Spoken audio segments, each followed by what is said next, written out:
Language of homeopathy, பன்முக பார்வையில் homeopathy, homeopathy for beginners. இன்னைக்கு நம்ம பார்க்க போற மருந்து ரஸ்டாக்ஸ். ரஸ்டாக்ஸ் பொதுவாக வலிகளுக்கு மிக முக்கியமான மருந்தாக இருக்கும். பிடித்த வலி, கேட்ச், காட், ஸ்டிஃப்னஸுக்கு ரொம்ப முக்கியமான மருந்து. ஆனால் இந்த பேஷண்ட் வந்து தனக்கு வலி இருக்கு அப்படின்னு சொல்றத என்ன சொல்றாங்கன்னா, தலைவலி என்ன செஞ்சா கொஞ்சம் நல்லா இருக்கு அப்படின்னு கேட்டா, அழுத்தி விட்டா நல்லா இருக்கு. நல்லா பாருங்க, அழுத்தி விட்டா நல்லா இருக்கு. அப்ப அழுத்தி விட்டா நல்லா இருக்குன்னா பெயினும் பிரஸிங் பெயினா தான் இருக்குன்னு அர்த்தம்.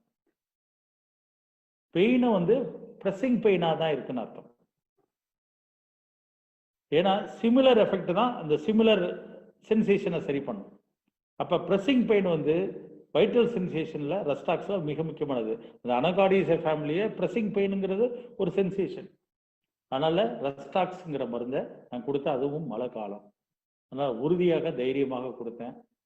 2 டோஸ். முதல்ல ஒரு தடவை கொடுக்கும்போது நல்லா குறைஞ்சி சரியாச்சு. அடுத்த நாள் மழை, அதிகமான மழை, திருப்பி வலி வந்தது. அப்போ ஒரு தடவை கொடுத்தேன், சரியாயிடுச்சு. ரஸ்டாக்ஸ் 3x தான், 2 டோஸ் போட்டாங்க, தலைவலி சரியாயிடுச்சு. அப்போ இங்கே வந்து அந்த சென்சேஷனை முக்கியமாக எடுத்துக்கிட்டேன். அன்னைக்கு இருக்கிற என்விரான்மெண்ட்டையும் கணக்கில் எடுத்து இந்த ரஸ்டாக்ஸ் கொடுத்தேன். பொதுவாக ரஸ்டாக்ஸ் என்பது இந்த கேட்ச், காட், ஸ்டிஃப்னஸ் இதுக்கு தான் நம்ம கொடுப்போம். ஸ்ப்ரெயின், சுளுக்கு எடுத்ததுக்கு தான் கொடுப்போம். ஆனால் பிரஸிங் பெயினுக்கு நாம ரஸ்டாக்ஸை கொடுக்கலாம் என்பதை சொல்வதற்காக இந்த கேஸ். தேங்க்யூ.